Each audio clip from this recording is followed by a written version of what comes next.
Welcome to the Recovery Lab podcast. We're glad you were able to join us. Recovery Lab hopes to destigmatize addiction and normalize recovery. Our platform provides an avenue to share the many stories of those that have recovered from addiction, providing for the listener the most basic antidote to addiction. Hope.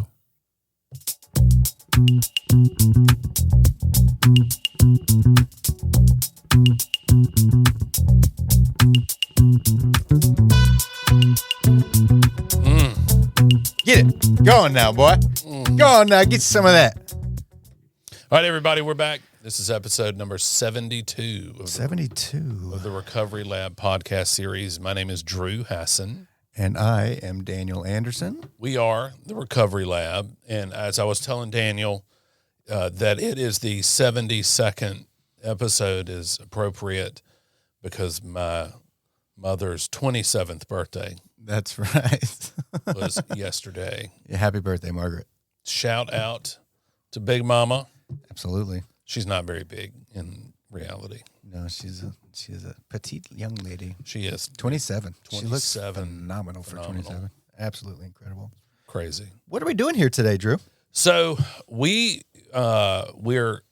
going to discuss what it's like behind the scenes hosting internationally renowned podcast and the challenges we've encountered, the growth, and kind of reflect back over the past year and some months. Yeah, absolutely. And I would be doing us both a grave disservice if I didn't explain a little bit about the very, very beginning.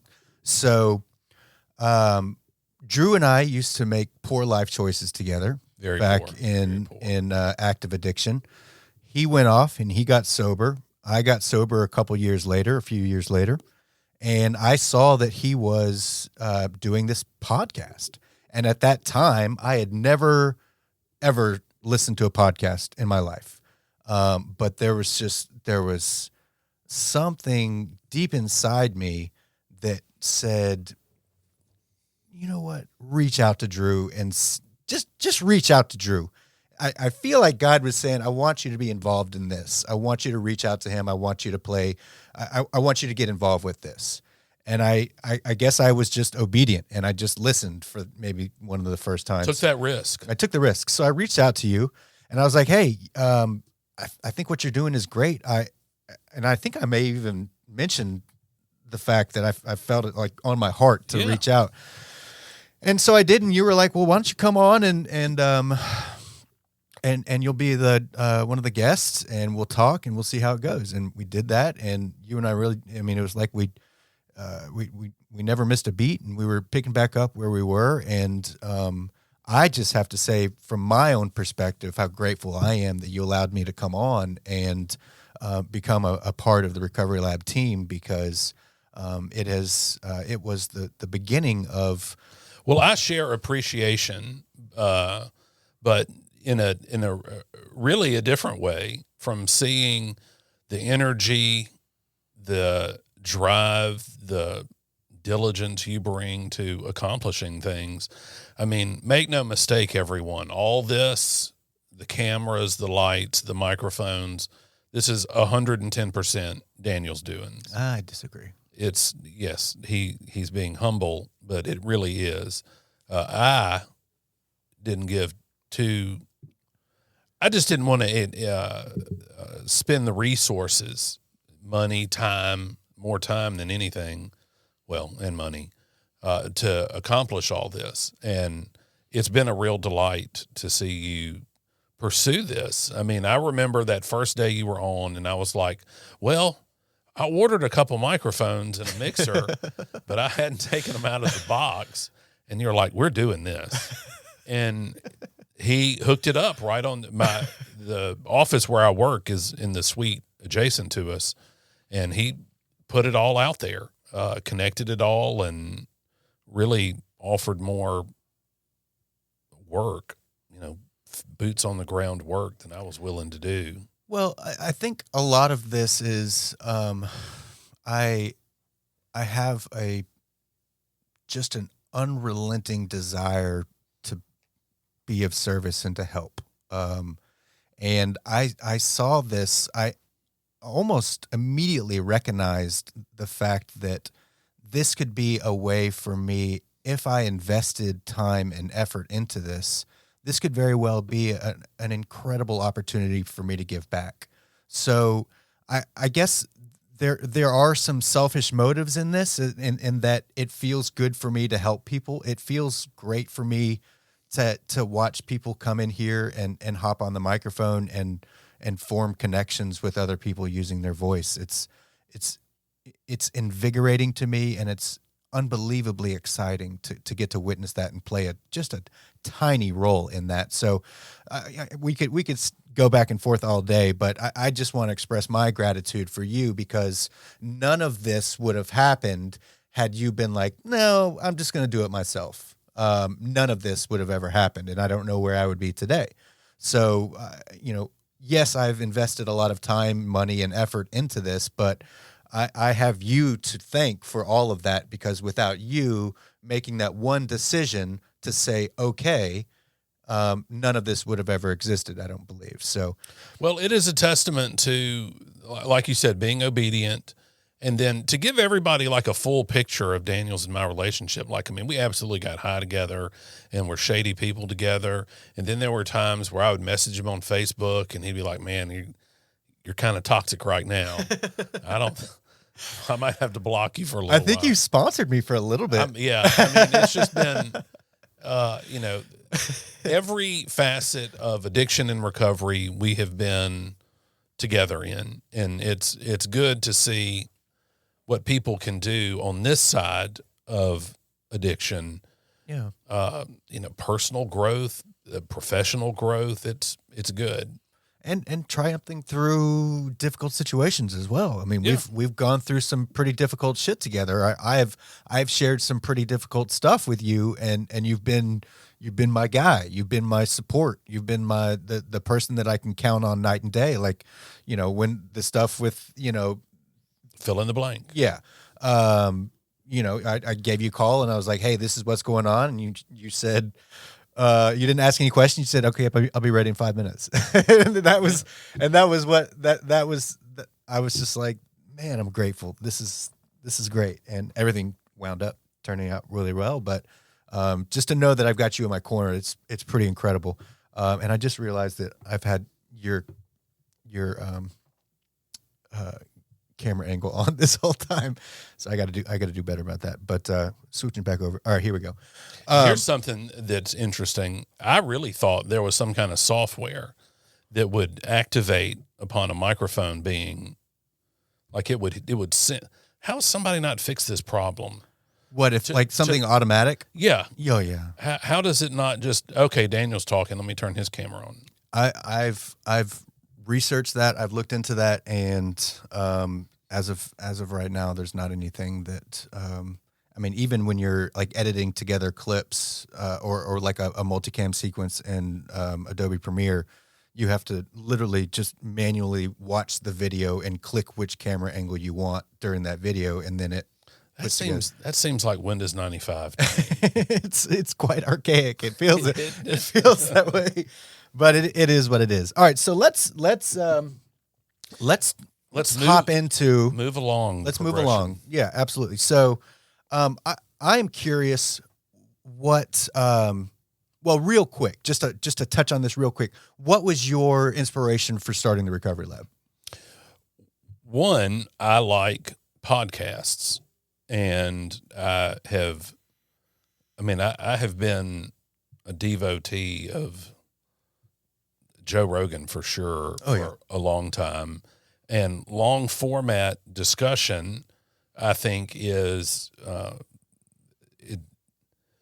it's kind of an educational thing too. Like so law school is taught generally on the Socratic method, where you're asked questions kind of like Socrates, and you argue that way. And so I thought this would be an interesting concept if I could get my friends to just have a conversation, and I would ask them questions, probing questions to one, help me understand other and improved ways of behaving, and then really challenge people on things and see if their belief can sustain attack. Right. I mean, obviously, not in a confrontational way. Right. Sure. The first people on the podcast were two of my best friends. Right. And then I thought, well, I should have, people that have an interesting point of view on and hear what they have to say. And it has never been difficult to find people to be on the podcast. Yeah. We've now had on how many therapists, doctors, lawyers, people, the directors of treatment centers, a couple of them. It's not difficult to find people. People that are in recovery are generally desirous of talking about it. Yeah, absolutely. And, I joke about how it appeals to our innate sense of narcissism, but it's a little bit true. We all like to talk about our own struggle and how we overcame. There's a little bit of that, appeal for all of us. Absolutely. So what does it look like? I want to give people a little bit of a idea of kind of the time and effort that you and I both put into this. What does that look like for you as far as like allocating guests and doing the work in order to prepare for each episode each week? What does that look like for you? Well, in the very beginning, I made out a lengthy kind of question sheet.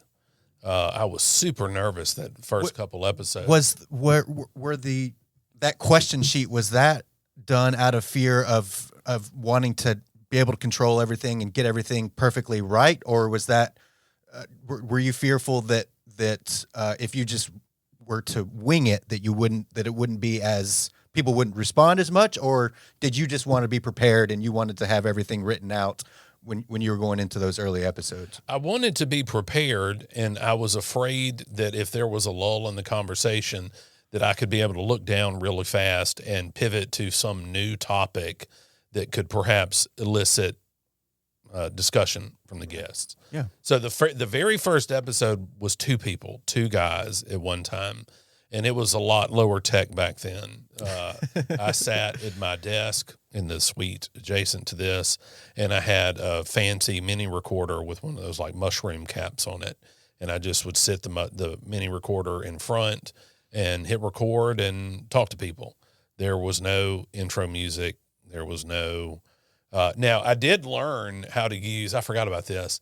Shotcut, I think is what it's called. Yeah, I think so. And so what I would do is I had just an audio file, MP3, and I would upload it to this Shotcut. And I said, well, okay, I guess I need a title page. And so thus was born the Recovery Lab logo. And then I said, well, it'd be funny if I put funny pictures in there. When people would say something like B-roll type of stuff. Well, like mention their wife, and I'd have a picture of their wife. But that's laborious. Yes. Laborious is an understatement. You have to have a passion for it in order to be successful. I would be up here. Oh man. So, I would do it on Saturday morning at like 10 o'clock, and I would get home at like 3 o'clock. And it'd be an hour and a half episode. And like, it took forever to upload to YouTube. Cause my plan was I was just going to make a YouTube video and upload it to YouTube. Now go on and ask me what my biggest surprise was. What was your biggest surprise? That it wasn't more popular. I really thought I was going to, and people were going to be like, that's the greatest thing I've ever heard. And I guess that's because, to me, it was the greatest thing. I mean, it absolutely appealed to me because I was doing what I wanted. I mean, it was customized to appeal to Drew. Like one of my very favorite episodes very early on was Zed. I mean, just endlessly fascinating. He's a smart guy. Smart guy, local therapist, very passionate, very well read. And I just quizzed him for an hour and 45 minutes and could have talked to him for another hour and 45 minutes. So it was that kind of thing, and it was super appealing to me. But it caught on, really. Denise Marsters, shout out to Denise. What's up, Denise? Was a very early fan. Yeah, she bought the McCoy House mixer. Yeah, the very first little mixer I got on Amazon. She paid for it. Yeah. So a lot of credit goes to her. Absolutely. For that. And, she came on, and she's quite a titan in the local recovery community. She has lots of devotees and followers, and, I got a bunch of exposure from her. Yeah. So the first few people I picked, I thought, well, I wanted to do my friends, and then I wanted to do people that were, that had that were visibly active in recovery, to try to, get more people interested in it. And we're scaling up. Yeah. Yeah. And we even had, somebody reach out, what was that, last week, and wanting to advertise. I think we're in the works with that. And, a friend, kind of has helped me to kind of work through that. I mean, this is all new, like I said, I'd never been on a podcast before. So, and then, getting a few episodes under our belt, and now, getting to a point where, the return on investment could be, worthwhile for someone who wants to advertise Absolutely. with us. Look, So. and I'll tell you another thing I've noticed from watching you. It's been fun to support you through the growth of your own technical knowledge in this. Really, I mean, I've told you from the beginning, look, I mean, you're really good at this. And I mean, I wish there was a camera that would kind of like pivot around and see what all's going on in here. 'Cause it's quite impressive. So it's been fun to watch. Yeah, it's bizarre. I mean, it's really bizarre how everything is kind of. I've always been, when I find something that I'm passionate about, I go 100%. Or yeah, I see that. I go 110%, right? And up until I got sober, that was still true, but those those things were building a pond in the backyard, or just doing stuff for me, like just spending countless hours in the backyard, literally just digging dirt and spraying water, and just, I mean, I had no focus on anything that could be beneficial to other people, and when the recovery lab came along, and I realized how passionate I am about this thing.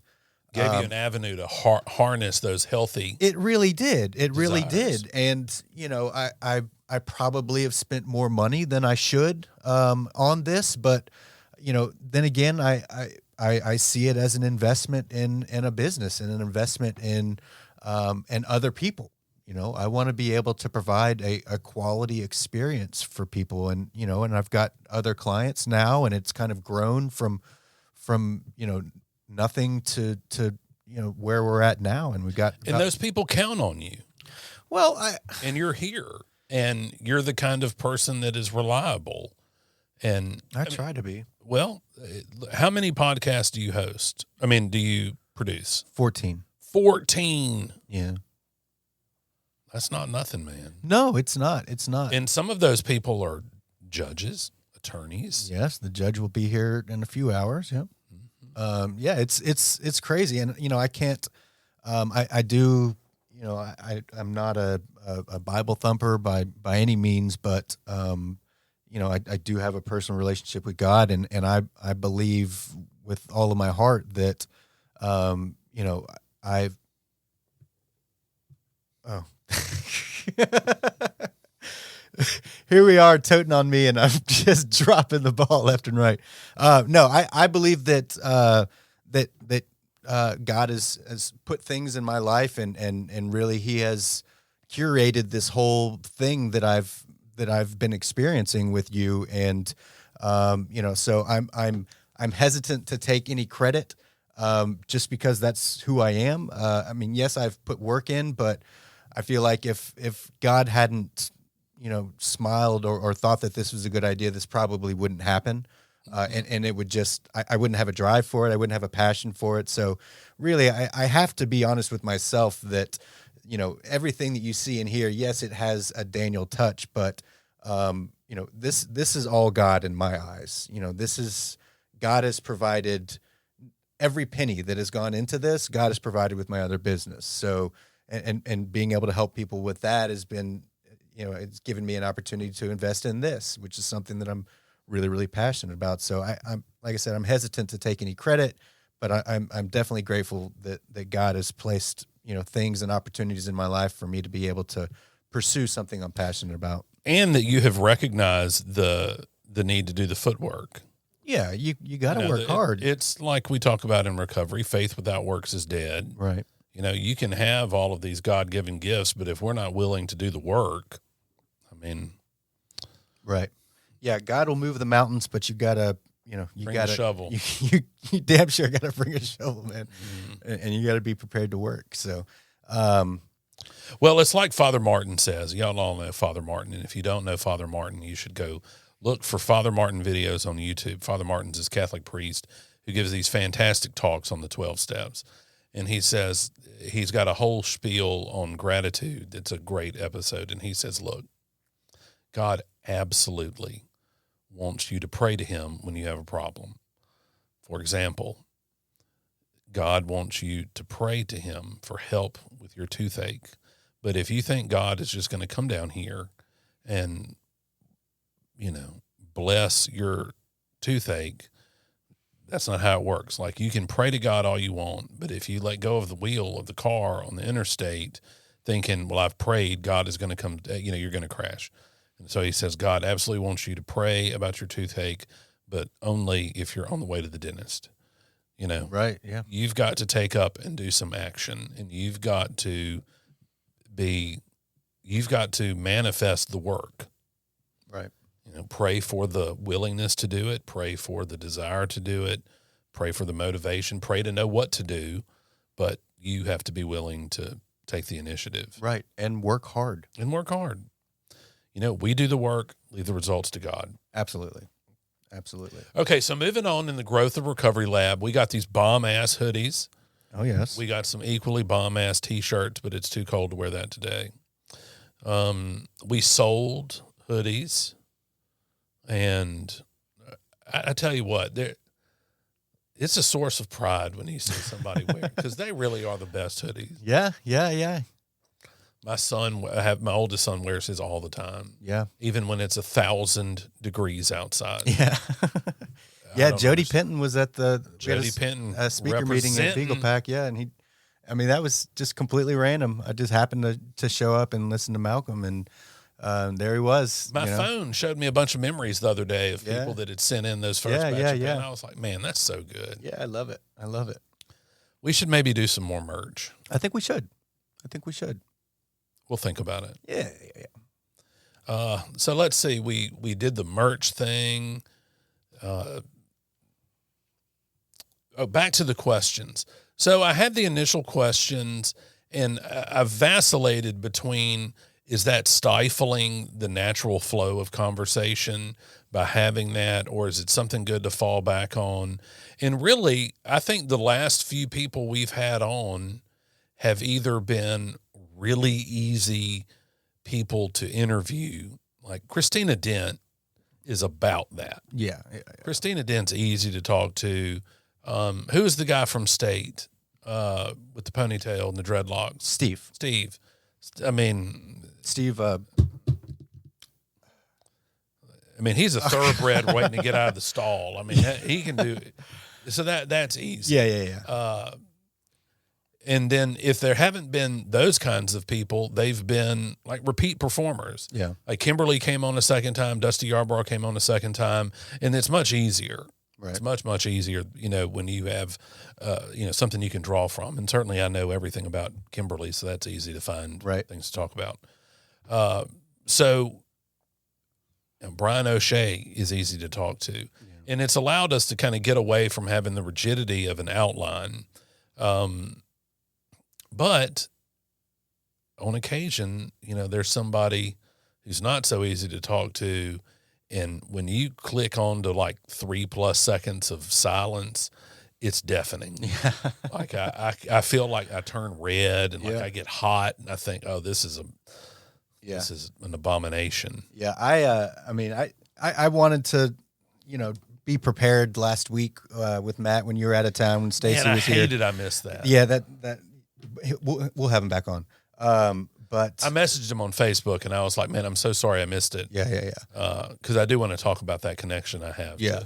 I think I'd prepared like 20 or 25 questions. We didn't use one of them. It happens. But at least, I wanted to be prepared. I wanted him to, feel like that I had put work in order to prepare for him. But the conversation just flowed so naturally that it really didn't, Stacy is a pro, she's a therapist and she knows what the hell she's talking about. So that certainly aided in the conversation. Well, I really hated that I missed his in particular. So part of Drew's story is I went to a bunch of treatment centers. And then as it is so often the case, the first treatment center you go to is pretty nice, and the second one and the third one, and then they get,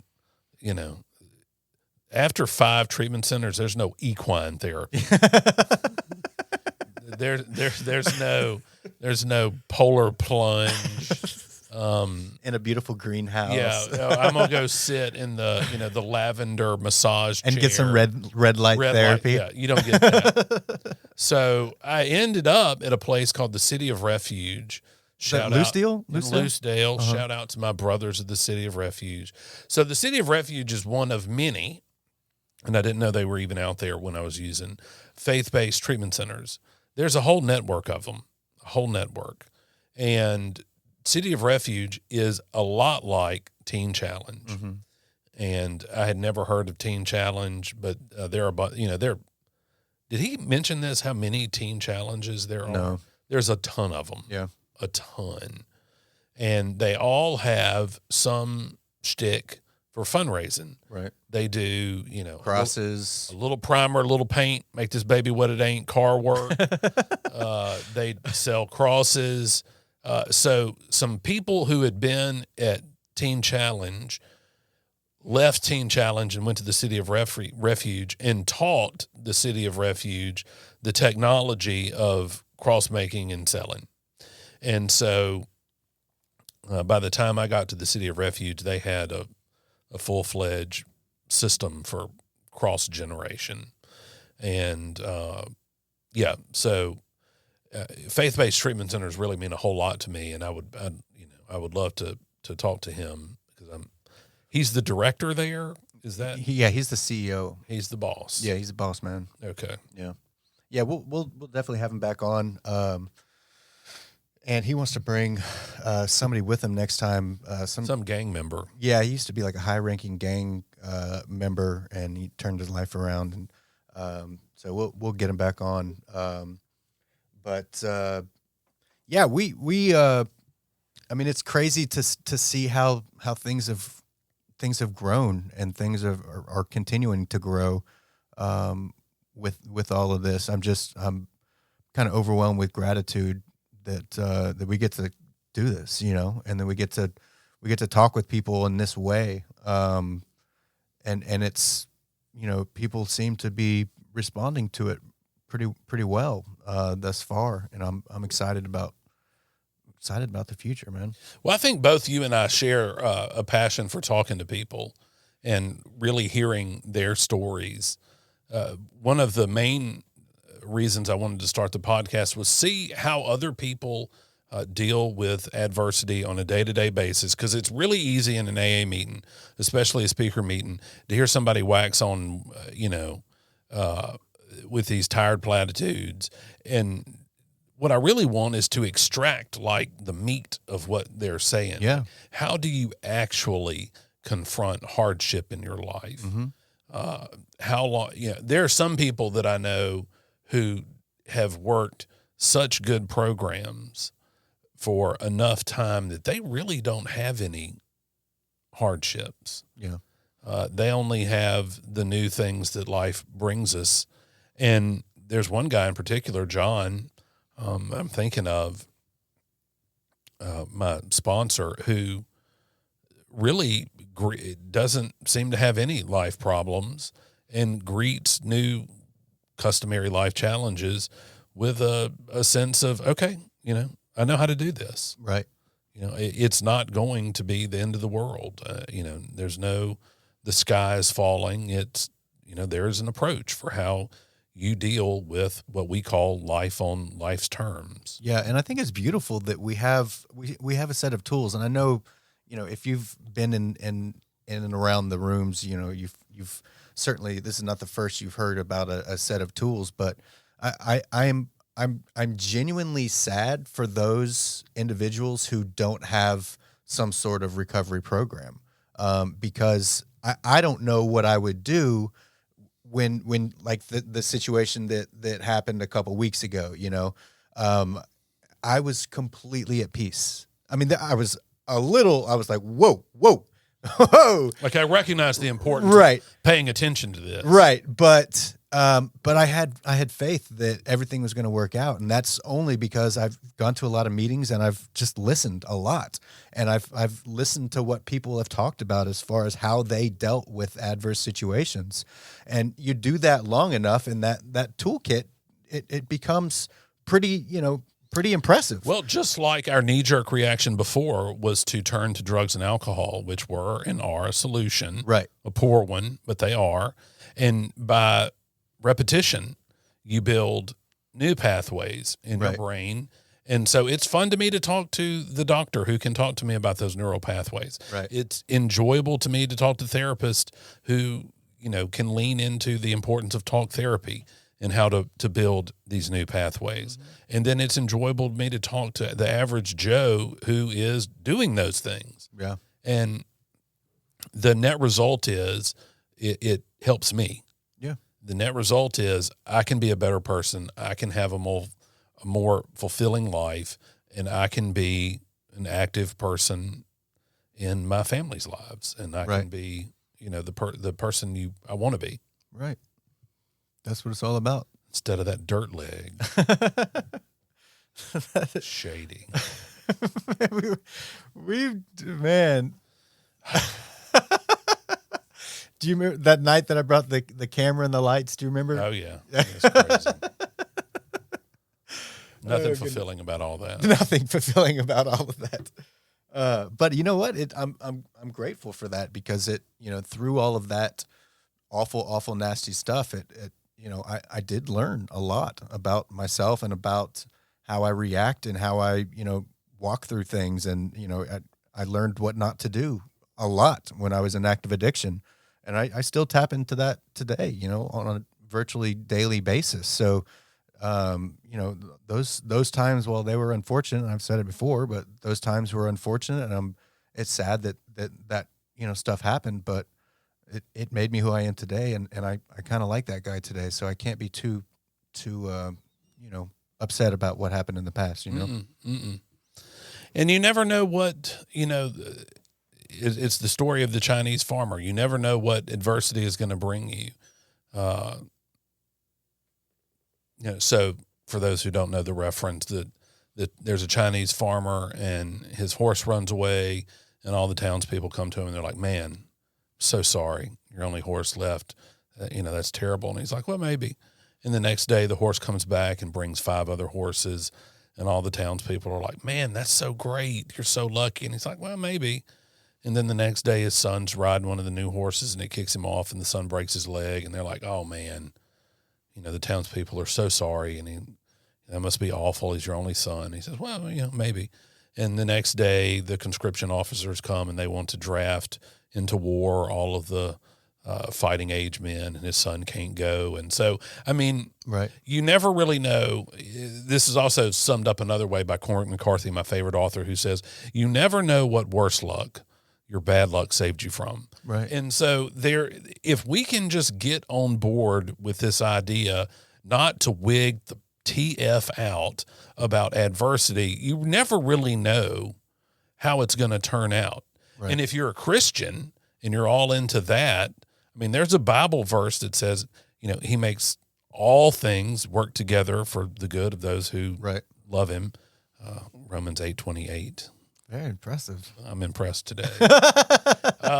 So, this idea is found in everywhere, from Eastern proverbs from China to the Christian Bible. I mean, it's a universal maxim. Just kind of hang on, don't wig out, and see what good you can make of this. Right. How can you turn your adversity into something profitable? Absolutely. I mean, I love it. Booyah. Yeah. Well, what else do you want to... So what are some things that you've learned? What is something you've learned that has surprised you that you learned it? As a result of being involved in the podcast and becoming a technical advisor and producer to 14 other podcasts and just being an all-around boss. Well, that's very kind of you to say, but it's difficult for me to just say thank you. But what I've learned, I love watching people. I love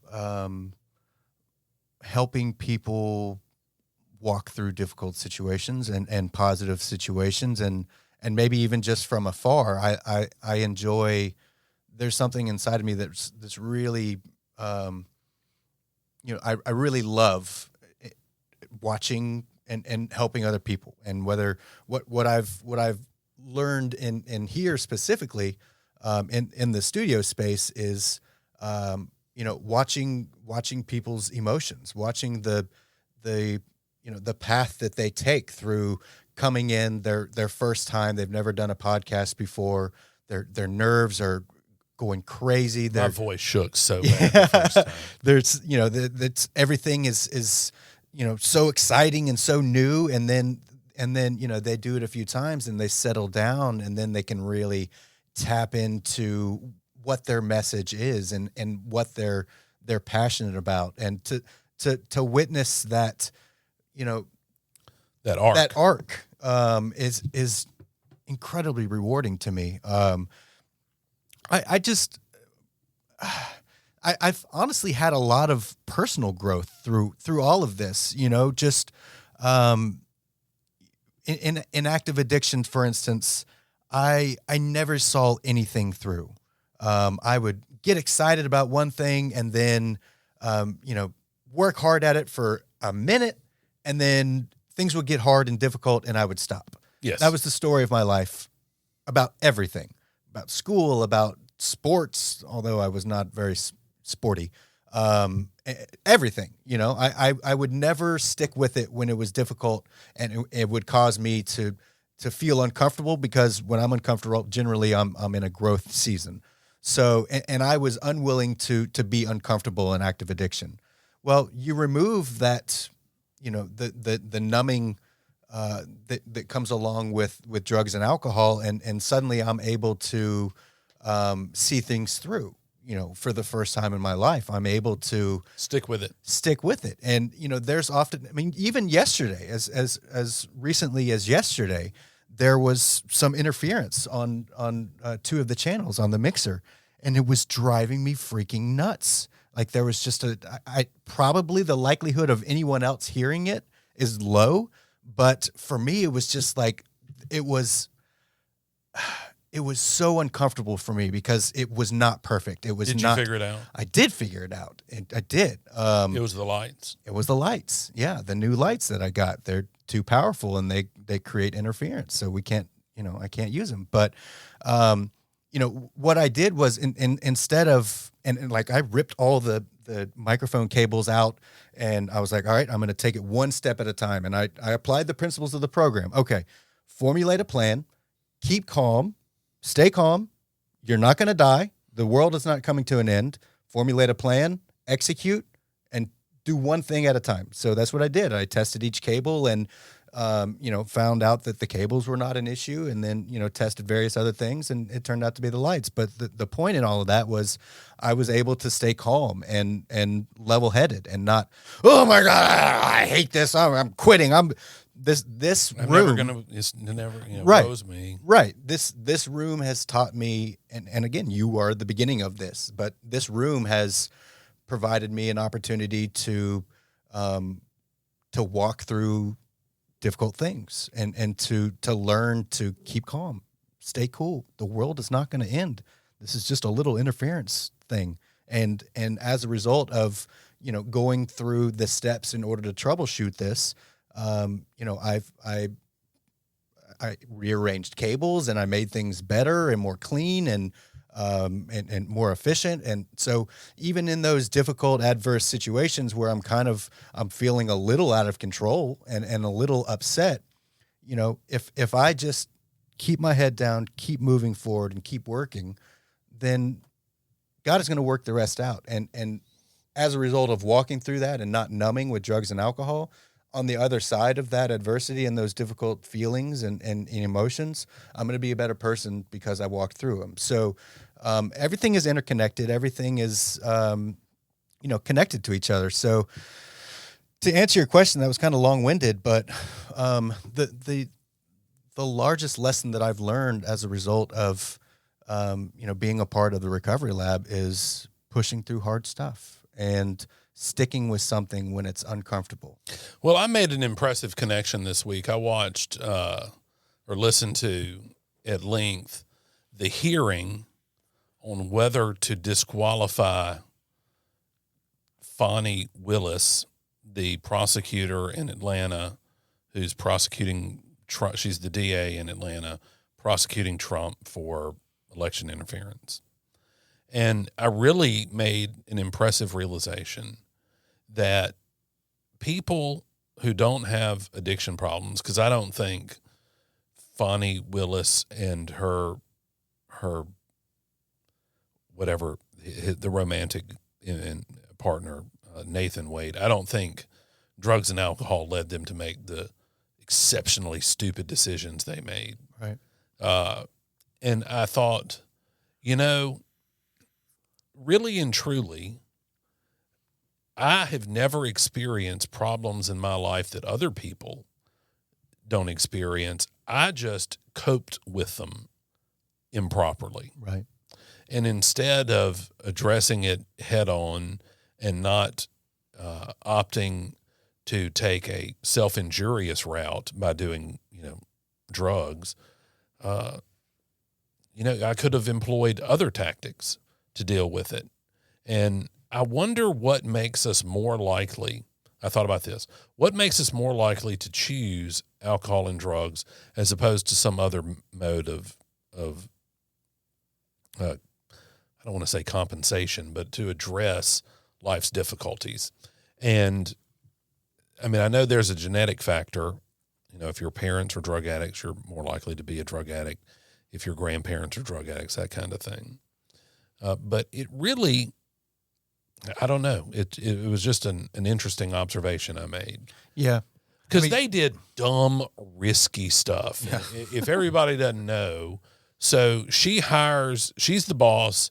She hires this guy. Now, whether they were boyfriend and girlfriend before she hired him or became boyfriend and girlfriend after she hired him, this is up for debate. But there's no debate on whether he made a ton of money for working for her. And then there's no debate that he took her on trips.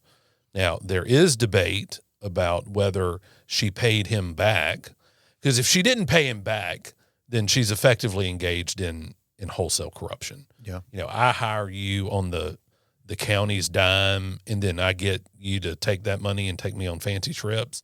I mean, that doesn't pass the smell test. Now, if she pays him back, that's less suspect. But her argument is she paid him back in cash, untraceable cash. There are no corresponding deposits that he made of the cash. So, I mean, these people did super dumb shit. like just super dumb, self-defeating stuff.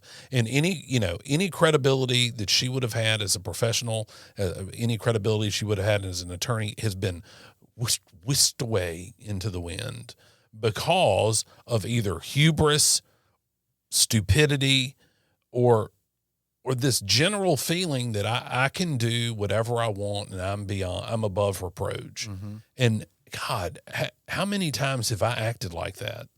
Like, oh, I can talk my way out of it. Oh, I can, I'll be okay.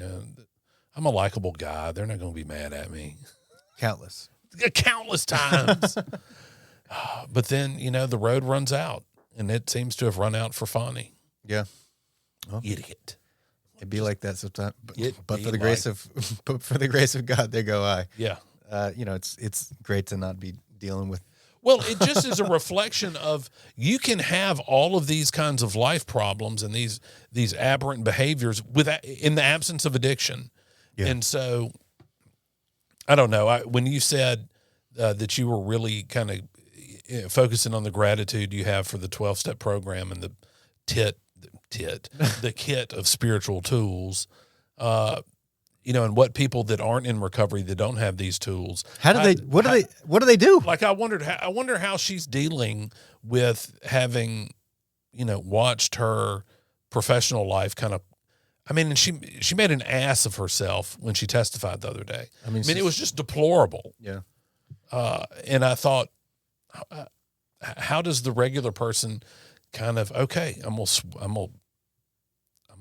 gonna feel this, and we're gonna get through it. Feel it and move on. Yeah. What do they gravitate towards? I guess it's more of a religion thing that gives maybe them. Yeah. If they have faith, then I would say they would, if they're wise, they would pour themselves into their faith. But I don't know. The toolkit that I've picked up from Alcoholics Anonymous is so robust and so there's a little tool for everything, every damn thing, and it's truly incredible. And see, I don't know how normal people. I've never been a normie.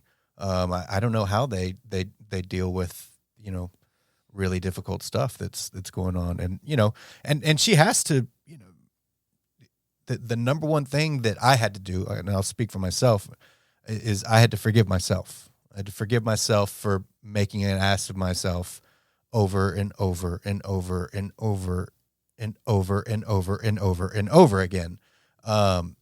It all started with that forgiveness of being an asshole. And once I forgave myself, I was able to take a realistic view. And be open and honest with myself as far as what the best plan of action will be in order to get through this, get above this, get past this, whatever the case may be. But with having that self-hatred that I had in active addiction and early sobriety, it was difficult for me to do much of anything. With that self-loathing and self-hatred, I didn't like this guy at all.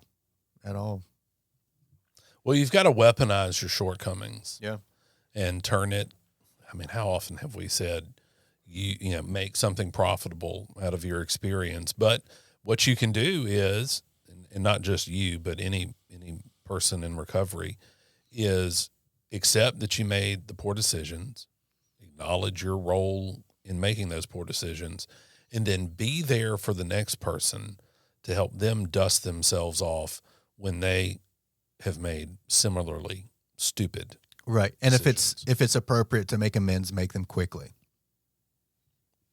Get a sponsor, work on it. Yeah. Don't just go calling everyone. You're gonna make it work. Yeah, I tried that too.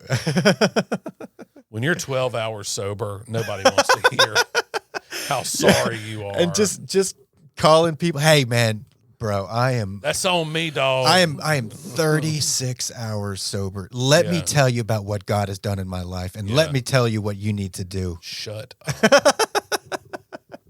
Well, ain't nobody believing it. Ain't nobody wanting to hear it. Exactly. We're about out of time. How do you want to wrap this up, Drew Hassin?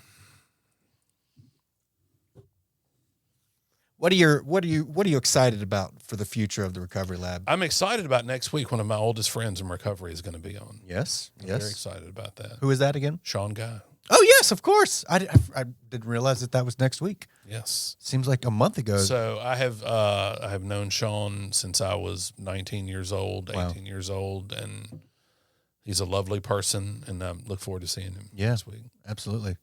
Well, for me, I'm excited about just being able to be present and seeing what God does in this room.